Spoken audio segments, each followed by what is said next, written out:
Hello and welcome to the Hardy Brain, the show that takes athletic, introverted entrepreneurs and leaders and transforms them into ironclad brain performers. I'm your host, Dr. David Hardy. And today on the show, we've got another amazing guest. He is the co-founder of Brain Club, an EdTech pro, and is on a mission to equip kids to become the next gen pros. Welcome to the show, Chris Vass. How you doing there? Good. Excellent. I'm Yeah, doing this great. is exciting. Now, I had to shorten the name, and I know this is kind of your North American name. How do you pronounce the proper pronunciation of Yeah. So it's Kristijonas Vasiliauskas. Vasiliauskas? And you're from Lithuania, correct? Vasiliauskas. Yes. Born and raised. Perfect. Now you're doing some exciting things here, kind of in the ed tech and geez, it's a combination of things. Like you've got QEEG to help like brain performance. You've got all this kind of biohacking gear. And then you've got AI, you've got robotics. Kind of just put us through what you're up to here and with Brain Club. Well, it's a great question because a lot of great companies, when they started, ended up with a completely different products and services than the initial thought. So I'm really fascinated about brains. Nice. I like it. I've got one here. That's the future. And I've been working in EdTech for past 13 years. I started my journey working with Lego Education Company. Okay. I was certified teacher trainer. And my job was to train school teachers how to include immersive learning technologies like Lego Education robots into formal and informal education.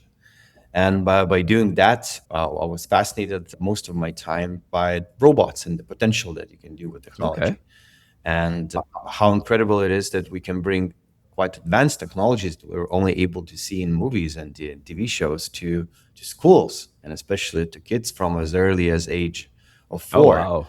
And if you want to build a chess prodigy or a music prodigy or a sports prodigy, you start train them when they're really young, when their brains are super neuroplastic and they're capable to absorb information and obtain skills at an incredible rate. And I thought, why that is not being done in Lithuania from age of 4 in STEAM, science, technology, engineering, arts, and maths. And that's what my first company started doing, which was Robotics Academy. And we've been successfully doing it now for 13 years. And in Lithuania, now we have more than 11,000 students weekly that are going to these after-school activities. Wow. That led to us even Once raised again, 11,000 first- students weekly. a week. Oh, Yes, a perfect. week in an after-school setting. Yeah, so it'd be in 700 locations, and it kind of started to fight with even the most popular other after-school activity, which used to be Okay. basketball. And now we have more kids learning how to build and program robots and use them to solve problems, and then learning how to play basketball, which I think is a huge shift for our cultural identity. And that led that we even have our Lithuania X and Litbot, other teams that are now winning global European and American championships in first tech challenges, like in a global scale. So this system works, and I'm very happy that a lot of kids that didn't have a place where to put their interest and excitement about technology now they do. And now in the past few years, after reading certain books like Jonathan Haidt, The Anxious Generation, I finally got on paper and in data what's been happening in the past 15 years, since 2010. And the emergence of iPads, free-to-play games, short-form video, and this new term brain rot, we discovered that it's very hard to build on the capacity of students to learn because it's being quite damaged and affected by unhealthy relationship with technology. And then I thought for the past 13 years, I was so focused on teaching kids how to control a piece of plastic that has microchips and sensors and motors. And I forgot to teach them about the most important technology that they need to master, which is, of course, brain. The brain. Now the advancements in cognitive science, in AI, in sensors, in AI being able to clean data from various sensors, we finally can open this black box and do the same thing that we did with smartwatches. Yes. I'm hugely into biohacking and tracking everything. So I'm very excited that we can finally learn how to tune and better understand how our brain works, how best it learns, and how to create that great relationship with it. And if we fall in love with our own brains, then we're gonna like other people's brains more because we can better understand that. And I even have this crazy dream. I want to raise this next generation of kids that would have such an amazing brains and social and emotional skills that even aliens would like to be our friends. You know, Yeah, a I little bit am about loving this. Yeah, my first career was actually in education, and I taught in Australia, Japan, and then when I was back in Canada, I taught behavioral students. And I've taught everything from Japan. 3-year-olds up to senior citizens. And when they And first started to go, yeah, into iPads and all these electronic devices, I'm like, this is too early for most of them. They need to develop those small, fine, detailed skills in by moving a pen and paper, and they can't be yes, blasted by back. It's yeah, and they can't be blasted by powerful light all day sounds and overstimulated. And I just saw how quickly kids could be overstimulated teaching behavioral students because, well, I saw every single neurodevelopmental disorder before going into the clinical side. And yeah, and now that I'm in kind of more the clinical world, I'm looking back at that education side of things going, wow, this system could be made so much better.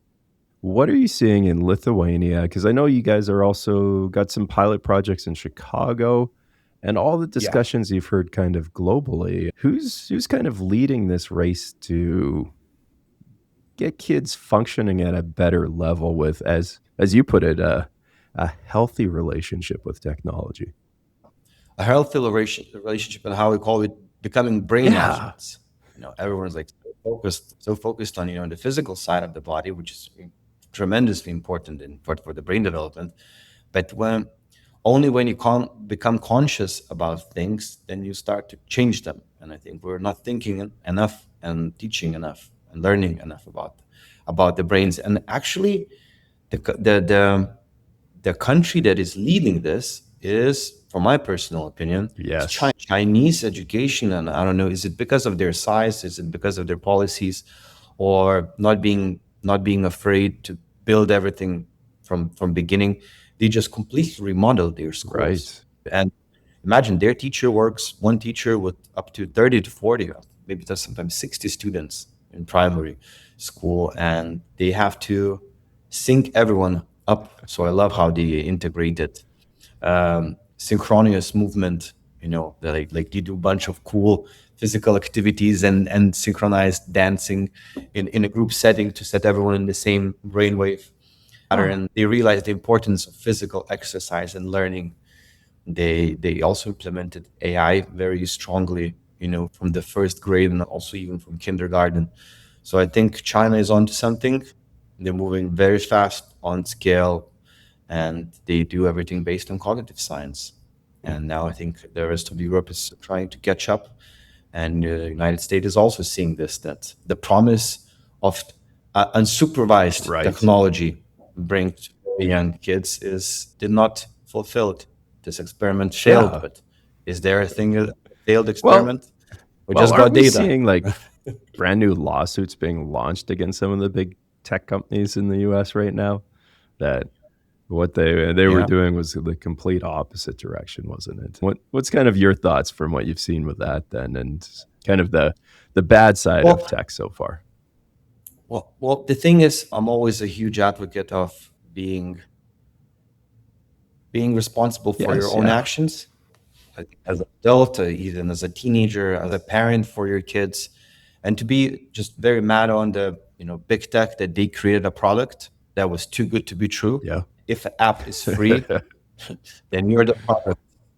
If technology becomes very accessible, it's very addictive, very well made, and very affordable, then also there's a catch somewhere. Like if it sounds too good to be true, then it's right, not. So I believe that we parents and adults should take the responsibility to give time and not think that the tech that is driven by profit will take more responsibility than the parents for their kids. Yeah, it was. Yeah.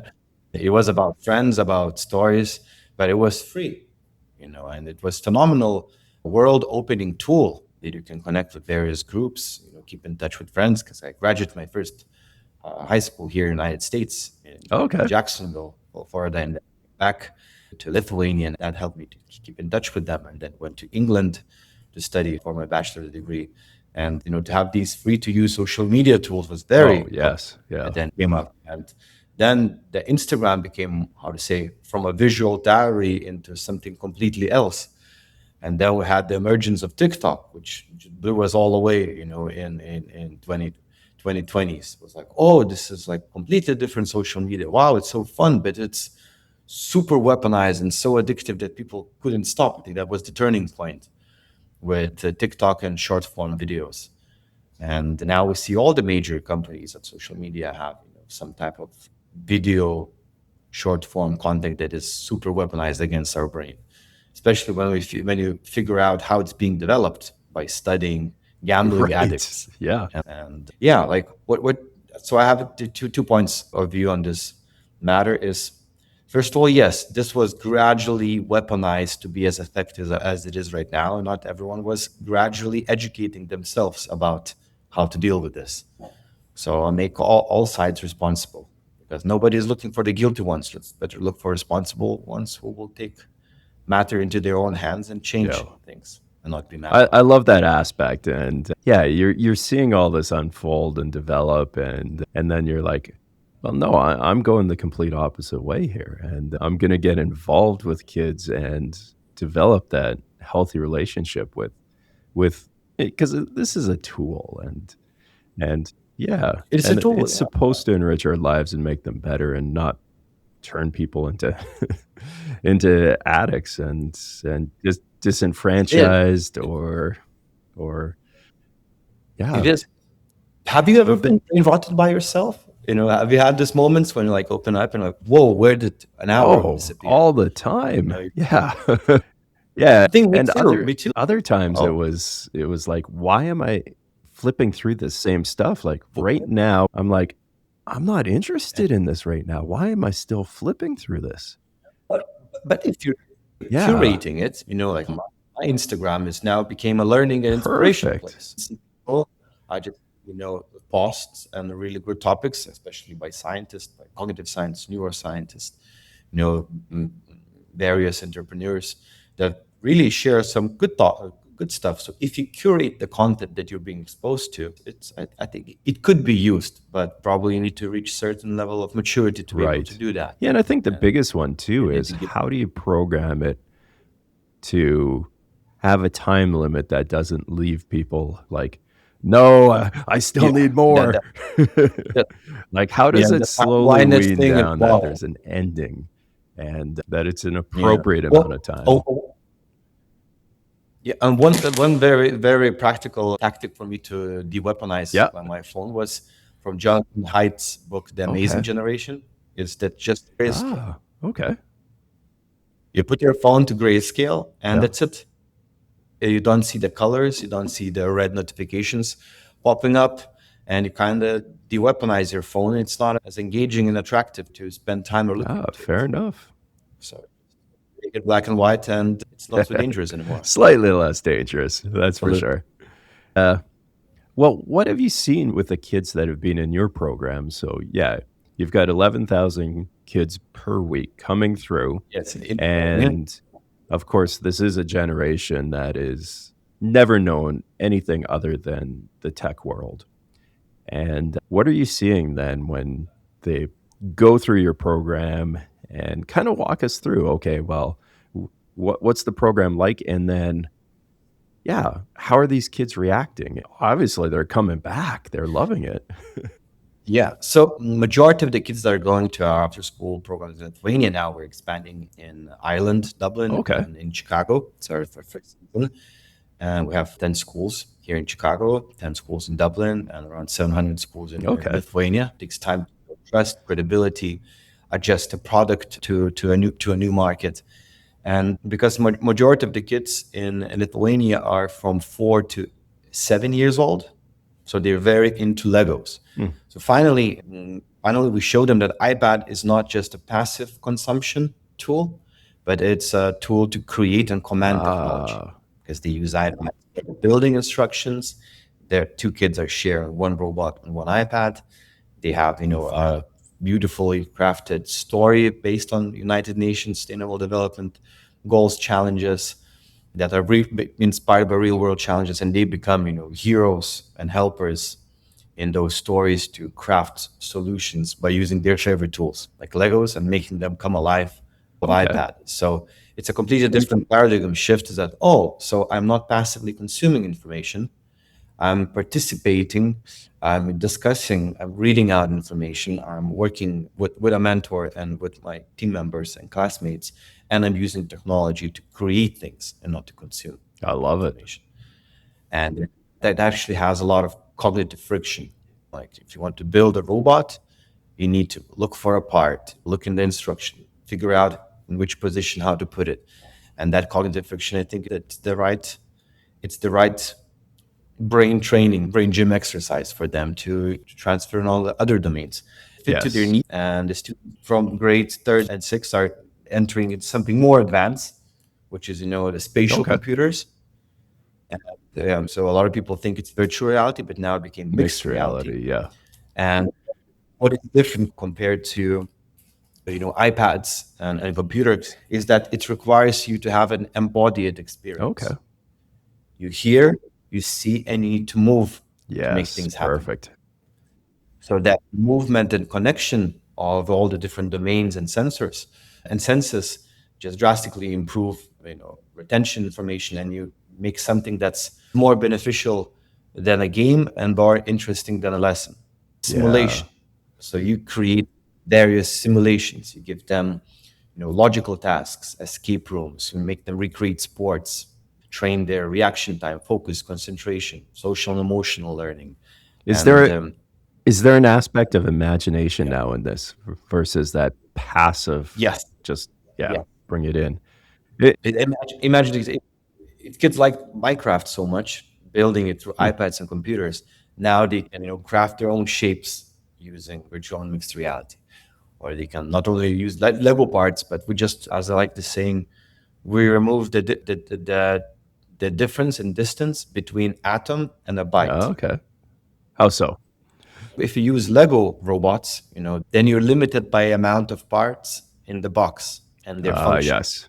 When you have mixed reality, you can have, engine reactor you can build up, because it's a digital recreation of physical parts and components. So you can build stuff in mixed reality, like rockets, spaceships, or human bodies, brains. You can reassemble the brain. So as a tool, yeah, it's phenomenal application for potential, especially for education, and it's very very immersive. But the idea is not to focus on the mixed reality Hmm. glasses, but what it does to you. So you can kind of invert. So look what's happening in your brain, and you let students through mixed and virtual reality see what's happening in their brain Oh, when they're observing perfect. their bodies. Yeah, the geek inside of me went off. I'm like, yeah, when I was going through chiropractic college, we had a cadaver lab. And shortly after I graduated and left and I was in the real world, the university went with dissection tables instead. And all of us were like, Mhm. "Oh, geez, what a horrible idea!" And then I'm like, "Well, no, there's some applications here of that. Yeah, you can be using those tables longer, more often, and there's the repetition side of things." And cost, of Yeah. course, comes down, and all these barriers to this education side of things that was there is now eliminated. I still think And combination of both kind of the tech and the actual physical side is important, and that's what I'm just hearing over and over with yourself is that no, it's one aspect of it. There's still movement. It's how do we get this better, yeah. richer experience going for people and these kids? at how to turn it into a play, Yeah. how to Kids in elementary school building rockets, like that used to be yes, yeah, university material. And really, it's it is. accessible now to kids at that age in a way they can learn and build on it. And I'm like, wow. And especially now, imagine like no other generation witnessed such a explosion, democratization of Right. knowledge. Yeah. You know, think about it. Like it's the rate of change now is exponential Oh, with AI massive. advancement. So our brains cannot keep it up. Like I get Yeah. anxiety every day. Wake up and you're already behind. You know, when new AI tools came Right. out, so you just look there. Another new models came out, new tools, new agents, and we're approaching AGI, and we just starting to approaching AGI. The quantum computers arrive. Then you have space laboratories, Right. space exploration. And when you get overwhelmed by this amount of information and change and uncertainty, all of us then strive for our phones and get for that remedy, Right. Yeah. like relax a bit and go shut Yeah. escape. I can handle it.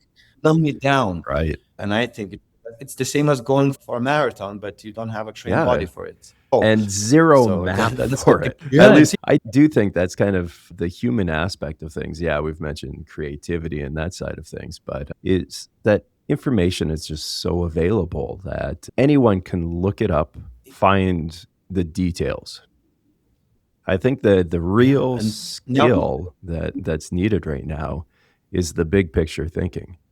That you can always yeah, you yeah, can and always meaning. fill in the details. So it's completely opposite of what education has been. Education has been about being Completely. more specialized and better at that specialization than anyone else. And now it's like, well, the Yeah, specialization's everywhere. You can just pull it up. How do you navigate it? What do you do with it? it's Yeah. yeah. How do you prepare for the world that doesn't exist yet? Right. How to prepare for professions that are not invented yet. But I like this metaphor Hmm. or explanation. It's like imagine if you 100 years ago would try to explain to your great great grandfather that you are paying someone money that in a special place that has a lot of heavy things Yeah. to lift, and you're paying that person to make you lift those heavy things, your great great grandfather would call you Right. crazy. Yeah. What? Why do you need that? Or to lose weight? There's no Yeah. 100 years ago. Yeah. Yeah, the farm and now, so I think the same thing. A lot of future professions will look like video games Yeah. today, but the thing that all humans will strive for is to feel Right. good with ourselves, and good in our bodies and good in our So on minds. that point, with these kids, like, Yeah. yeah, you've mentioned the education piece. What about the concentration, focus, and improvement in cognitive aspects? How are you I- training that? Imagine that you're Gen Alpha and Gen Z, and all adults around you are constantly saying to you, "You can't focus, Right. you can't concentrate, no perseverance." But then you're 80 level 80 Padawan, or Diamond League of Legends champion that shows that you're incredible good at focusing. Right. You can make your rapid incredible amount of right choices, which button to click, how to dominate your field, how to be good at the game. But you go into school and then it says complete Yeah. opposite, that you're not good at it. And then you're like, wait, so maybe you haven't showed me the right measurement tools. What should I be striving for? 'Cause it's very hard to change things that you Yeah. don't measure. And now I think with various tools like FNIRS, like functional near infrared light spectrography, you can actually objectively track blood flow oxygenation into prefrontal cortex that correlates with ability to be in a focused and concentrated Right. state, or the EEG devices to track your ability to relax, ability to be in a focus state, or emit gamma brain waves that are related to creative thinking, your own Yes. pace. And now we can see, in the education sector, we have institutions like 2-hour learning or the Alpha School that completely reimagined the model of learning that every child works with AI on the Yep. academic part for Mhm. 2 hours, and they can move on their own pace through formal education. You can be a first grader, but you can be math level a third grader with your Excellent. Yeah. skills. Let's get So you're rid not of just grades. moving. Yeah, your own Yeah. pace, like, because nowhere else in the world, in our Hmm. lifetime, we are all the same age in the same Yeah. class. Like, it's not a realistic representation of the world. And I think it really served its purpose, but it needs to be Yeah. advanced, that people regarding their age are there according to their interest and capabilities. And I think in order for us to improve these things, as focus, concentration, relaxation, emotions, we need to make subjective things more objectively Okay. measured. How so? If I want to become Hmm. better at focus, I need to find an objective biological Yes. marker to track it. Yeah. Like for weight, we have scales, but scales are not accurate representation of your body composition.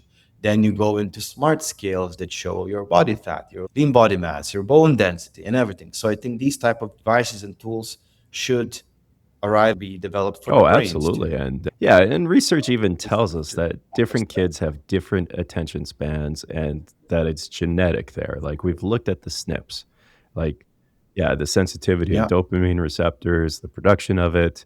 And yeah, that was evolutionary because some culture yeah. society needed to be sprinters. Hunters versus Yeah. And farmers. others, it's a long, slow, and drawn out process. And yeah, if we can kind of see where kids' brains are at, then we can also put them on track with the right task and length of a Which task versus saying, "Hey, you're Gen Alpha, go go sprint a Yeah, marathon and figure it out as you go." the We system have no end doesn't line. fit. What we know is that you're Yeah, doing it wrong. you're doing it horrible, I don't know where you're going, but you're doing it wrong. and not just that. Don't do what you're doing wrong. Yeah, not just that. Evolutionary. Well, what is the next thing that kind of gets you excited and juiced up about this that you're already feeling behind about? For me, is the constant ability to get closer and merge human mind potential with artificial intelligence Nice. potential. I just see this such incredible synergy, that it's evolution of Yeah. evolution. Like all the things that you think that you're not capable of doing, now if you understand how artificial intelligence works, you understand its dangers, you understand its potential, and you make AI into your personal cognitive training, your personal emotional trainer, then your personal coach, but you don't let it do the lifting for you. Because Right. imagine if you hire a trainer and then you look how he's doing the exercises, then there's no muscle growth Right. for you, no health benefit. So I think the same type of approach should be applied when we're working with AIs. Of course, it's very nice when it does tedious, repetitive tasks that don't need to be done, like bringing the weights off the rack or to the Right. rack, Yeah. in the gym. But you still need to do the heavy lifting and think about your technique, become better at it, feel it deeper, understand it deeper. And I think the same thing should happen when we're working with artificial intelligence, and then leave some parts out of AI. Like don't outsource to AI, because I think the purpose of AI and robots is actually to make us more Yeah. human, because many generations have been sacrificed to do robot works and in AI tasks, and they sacrifice their I humanity for it. love that And I think analogy. I if we think out, that is so powerful. yeah, I just want robots and AI take away from humanity, robotic and artificial intelligence work, and leave us human-based work, human connection-based work, community building work, taking care of other Yeah. humans. When I think how many mothers couldn't raise their kids because they needed to Yep. work, you leave their babies. How many adults cannot take care of their parents? Old parents.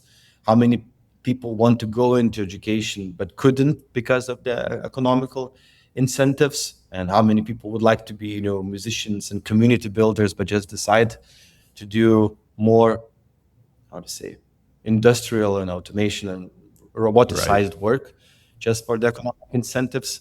Just feel sad for that potential, because in the end we're all humans, and we're here to connect, we're here to share, we're here to build, we're here to create, and teach the next generations how to do that, and how to be wanting to share the biggest gift that we received, and that gift is life. And then we see, like, my generation, millennials, what they don't think about having families, and we see that passing through other Yeah. generations. I would like to change that, and I think it all starts with the brain. Do you understand? Do you understand your own? Do you understand others? Can you know the difference between them? Do you understand how to prepare your brain to do the Yes. things that you how to teach properly? So Yeah. speaking on the That's my note of share and connect, then how do people find you? How do they connect with you? you can find it Chris Vasiliauskas on LinkedIn if you want to connect and talk more or work together on how to teach kids in educational facilities how to improve their brains, and find us on I love www.brainclub.io. it. All right, reach out to Chris, and that's with a K. We'll have this all in the show notes here. Yeah. And yeah, I'm inspired. So once again, Chris, I really appreciate your time, your enthusiasm, and your go do it approach. And yeah, making things human again. Thank you very much. And thank you, You're David, so welcome much. for sure. Pleasure to be here. And after you reach out to Chris, stay tuned to the next episode of The Hardy Brain, the show that takes athletic, introverted entrepreneurs and leaders and transforms them into ironclad brain performers. Take care.